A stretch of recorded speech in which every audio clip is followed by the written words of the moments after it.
Hey YouTube, Common Collector here, and today I am coming at you with my Herald of Perfection deck. This deck just got a little bit of a boost by this new Herald of Mirage lights that came in the Duel Overload set. Like and subscribe if you guys haven't already. If you're new to the channel, welcome, and anyways, let's get right into it. So, if you guys don't know how this deck works, Herald of Perfection, which you got to play at 3 of, is basically one of the craziest ritual cards in the game. It is a light fairy, and what it does is that whenever your opponent activates a spell, trap, or monster effect, you can pitch one fairy monster from your hand to the graveyard in order to negate the card and destroy it. So, or to negate the effect, which is just really crazy. This deck can seriously get up to about 6 negates per turn, depending on how good your hand gets. Even if you're able to negate, 2 to 3 effects on your opponent's turn or whenever, it still gets pretty crazy. So I really like this deck. It's really fun. It's a little bit sacky, and I unfortunately missed April Fool's Day by 1 day. I was really hoping to get this up by then, but I was waiting on a few cards. Anyways, we are playing 3 of the Cyber Angel Benton. Now, Benton is not in here for ritual summoning, but as your level 6 tribute that you need to send to ritual summon your Perfection. So basically what this card does is that when it's sent to the graveyard for a tribute, or just when it's tributed, you can add one light fairy monster from your deck into your hand. So basically you send this for your whole tribute, and then you're able to get another fairy monster into your hand. That way you have at least one negate. So really nice, works very well with the deck. Then going on, we have 3 of the Agent of Creation Venus. This is probably your best normal summon of the deck, and I will go into that in a second here, because we are also playing 3 of the Mystical Shine Balls. So this is unfortunately a bit of a dead draw, but we are playing these in the deck for Saryuja. So basically what you do is you summon the Agent of Creation Venus, and then you can special summon out all 3 of these copies of Mystical Shine Ball, and then you send them for various Link monsters. You send 2 of them, one for your Link Spider, and then the other for Imduck, and then you send these 4 monsters in order to get your Saryuja, because it requires a card, 4 cards, all with different names. So it's really crazy, really fun, and these are all fairies, so they synergize with the deck really well. Then going on, we have a really interesting combo piece with 3-star Seraph Sovereignty and then 3 of the Scepter. So basically how these work is when you summon Scepter, you can add a Sovereignty to your hand, and then with Sovereignty's effect is that when you normal or special summon a Star Seraph monster, you can special summon this from the hand. So basically, if you start your turn with 2 of these, or with 1 of each of these, you summon your Scepter, and you have this in your hand. You chain this card's effect to special summon it. This card adds your second Sovereignty to the hand, so this card gets summoned, and then this card is added to the hand, and then you special summon this one, so you have 3 level 4 monsters, and then you can go into some of your rank 4 plays. So now that we no longer have the Master Rule 4, now we're in Master Rule 5, so we can easily go into XZs, and the Scepter, I believe, has a stipulation that it can only be used for a summoning of a rank 4 with 3 or more monsters. Also, the rank 4 that comes out of this also gets an effect. The XZ summon monster, when it's summoned, can target 1 card on the field and destroy it, and if you do, you draw a card. And then also when the Sovereignties are summoned, you can draw 1 card as well. So basically, you summon this with this in the hand, add the second copy, summon, draw 2 cards, and then go into one of your rank 4s. It destroys a card on the field and then draws another. So you're able to +3 off of that, which is just really nuts. So yeah, you got to be playing these in the deck as well as your Venus, and then those are your only basically like your most crucial normal summons of the deck. Then going on, we are playing 2 of the Manju of the 10,000 Hands. You don't need to play this at 3. You can almost cut it to 1 if you wanted to, but it's so easy to get into your ritual, monster, and spells that you need, but this basically just helps you to pick up if you're missing that one missing piece. And then lastly, just one Archlord Christia. This card shuts down decks so well. Basically, the way that Christia works is that he can special summon himself if you have 4 fairy monsters in the graveyard, exactly 4. And then that works perfectly with your Agent of Creation and your Mystical Shine Balls. So if you're able to get out Saryuja with this combo, you will have exactly your 4 fairies in the graveyard in order to special summon out Christia. Then when he's summoned, Christia adds the fairy monster into your hand. And then also while it's on the field, neither player can special summon monsters. So this is basically the last card that you want to get onto the field. And once you do get it on the field, as long as you have this next to your Herald of Perfection, that means that your opponent is not going to be able to special summon monsters. And then any of their other monsters or their spell and trap effects that they try to throw at you, Perfection is going to be able to stop that. And you just go into a really serious form of control that your opponent usually just can't get around. So then after that, we're going to go into the spells, where we're playing 3 of the Dawn of the Herald. This is your ritual card to go into your Herald of Perfection. It also has a really nice effect that when this card goes to the graveyard for the ritual summon, then you're able to get back one of the monsters that you tribute for it. And we only ever use the Cyber Angel Benton for this. So basically, you use Dawn of the Herald, send this to get out your Perfection. This goes to the graveyard. You banish it from the graveyard in order to get your Benton back. And then Benton's effect adds another fairy to your hand. So just the advantage that you can get off with this combo is just really nice. And it just keeps helping you to get all of the negates or even to get out another Herald of Perfection in the future. Then going on, we were playing Preparation of Rites. When you can add a level 7 or lower ritual monster from your deck to your hand, and then if you do that, you can add a ritual spell from your graveyard to your hand. So very rarely is Dawn of the Herald in the graveyard, but there is a way in order to get it there. So I will go into that coming up. Then we're playing the Pre-Preparation of Rites, so we have prep and pre-prep, so we're very prepared with this deck. But basically what pre-prep does is that you add a ritual spell from your deck to your hand, and then you add the ritual monster that is named on that card. So this card will not work if you only have like one of the rituals or one of the ritual spell cards. So just keep in mind that you have to have both targets into the deck, but that's why we're playing everything at 3 of. So then going on, we have the 3 Ritual Sanctuary. This field spell works really, really well. As I mentioned, we do have a way to get our ritual spell into the graveyard for Preparation of Rites to go off. So we use ritual. So say you're at the beginning of your turn, you have Dawn of the Herald in your hand, but you don't have your Perfection or Herald of Perfection, sorry. You can then send your Dawn of the Herald to the graveyard for Ritual Sanctuary. Then you can add your ritual monster, then use Preparation of Rites to get the card back to your hand, and then you could use the other effect of Preparation of Rites in order to add your Benton, and then you have your full combo right there. So basically, just to summarize, Ritual Sanctuary's effect is that you can send discard 1 spell card to add a light ritual monster or a ritual spell from your deck to your hand. So that works for all of our ritual targets. And then the second effect of Sanctuary is that you can banish spell card, or you can send spell cards from your graveyard back into your deck, and then special summon a light fairy monster from the graveyard whose level equals the number of those cards. So if you really do need to get your Venus back, or even if you just want to get one more monster on the field, your Mystical Shine Ball is just a level 2, so that's a really easy target. Just put 2 of your spell cards from your graveyard back to your deck, and then you get your Mystical Shine Ball back. Then going on, finishing off the 3 ofs, we have 3 Called by the Graves, just another easy negate. And since Preparation and Pre-Prep can add 2 cards into our hand, we really don't want to get Ash Blossomed or anything, or stop any of our searches.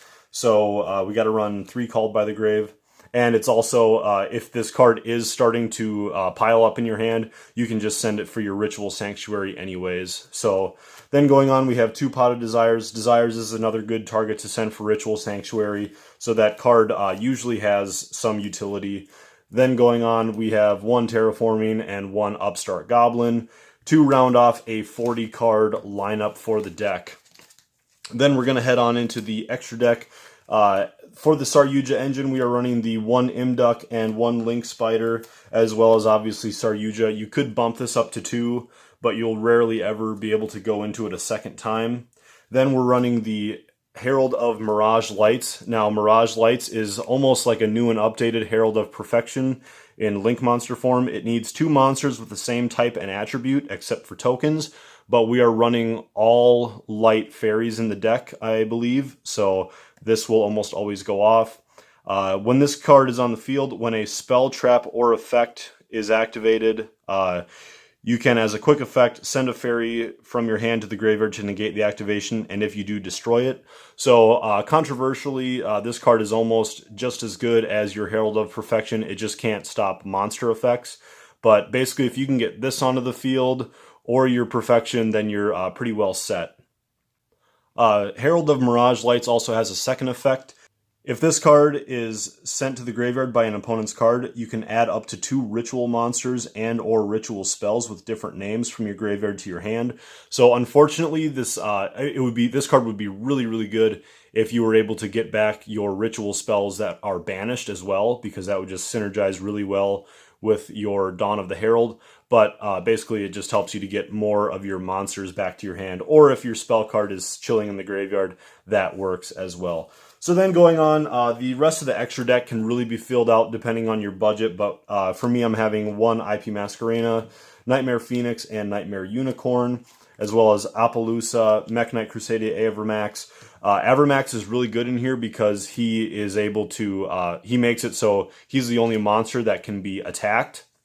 So if you have this on the field, your Herald of Perfection does have pretty low attack stats, but usually I will actually end up putting this into defense mode underneath Saryuja.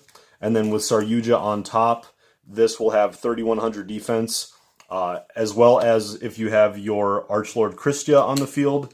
Christia will also have 3100 attack if Saryuja is pointing towards him. So that is just a really good combo that you can round off. But otherwise, if you want to go into Mech Knight Crusadia Avermax, his effect will help add some protection as well. Then just 1 Boral Sword Dragon. Then going on into the XZs, if you can go into the rank 4s with only 2 materials, you can go into Abyss Dweller, Tornado Dragon. And then going on, we have Satellar Knight Deltaros, Satellar Knight Constellar Diamond. So this goes into that, and then again, if you combo that with your Star Scepters, you're able to destroy an extra card on the field. He'll destroy a card, and then he just does a whole bunch of crazy stuff. And then going on, we for our 15th card is Evil Swarm Ouroboros, just another really good tech card to keep in here. But anyways, guys, we are going to go into the 2 quick combos that I've been discussing. Okay, guys, so I'm actually going to combine both of the combos. We are going to be going over the XZ combo as well as the Venus into Saryuja combo. So basically what we need for this is just the Venus Sovereignty, and I added pre-preparation of rights just to make sure that we have as many of our combo pieces as we need. So we will pick up 2 more cards for the remainder of our 5-card draw, so that's what we have.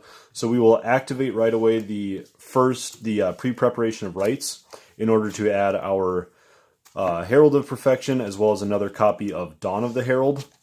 This is actually not too bad of a situation to have both of these, because I believe I mentioned before, it's really, really optimal to actually get one of the Dawn of the Heralds into the graveyard by a Ritual Sanctuary. So from here, what we want to do is we will summon our Venus out, use Venus's effect in order to get out the rest of our Mystical Shine Balls. So we never want to draw these, but they can actually be special summoned from the hand as well. So if you do dead draw them, it's okay. Then we'll send the first one for our Link Spider, as well as the second for our Mystical Shine Ball, our second Mystical Shine Ball for Imduck. We'll then send these 4 in order to get out Saryuja. Saryuja's effect will then draw us... Sorry, I don't know why I'm shuffling, but I guess I did just search for those. So we will pick up 4 cards from the top of our deck, and then 3 of them have to go back to the bottom. So we will hold on to everything that's currently in our hand. We will just take the Benton, and that's really all we need for that. So what we'll do from here is then we will summon out, or we'll use Dawn of the Herald to send Benton, and special summon out Herald of Perfection. I like to put it in defense mode, so it's gaining 300 defense from Saryuja pointing to it. When Dawn of the Herald goes to the graveyard, we can banish it in order to add Benton back, and when Benton is tributed for the ritual summon, we're able to use that in order to pick up another of our another monster. So what we will do from then is we can either pick up Kristya, and we can just go straight into Kristya to stop special summoning of monsters. What I'm going to do is I'm going to pick up our Star Seraph Scepter. We do have a possibility that we'll still be able to pick up our Saryuja, or sorry, our Kristya. So what we want to do from here is we will activate our Saryuja's effect to special summon a monster. So we will get out Scepter. When Scepter is summoned, it will add a Sovereignty in order to in our hand, and we can chain our first Sovereignty's effect in order to special summon that to the field. Then when this Sovereignty sees this Sovereignty be special summoned, we can then special summon that one. Then both of their effects will go off in order to draw us each 1 card. So we will pick up 2 cards from the top of our deck.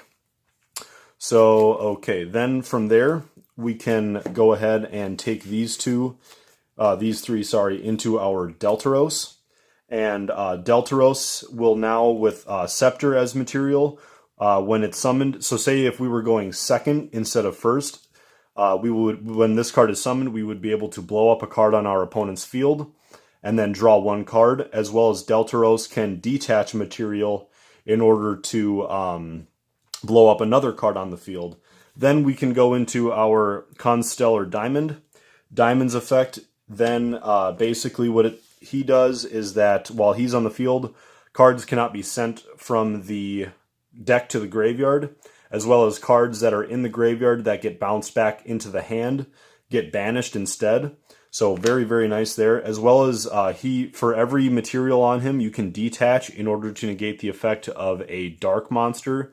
So with this, we basically have all of our spells and traps that our opponent would try to activate covered, with discarding our fairies from the hand, as well as then on here we can negate all dark monster effects, and dark monsters are usually the most prevalent anyways.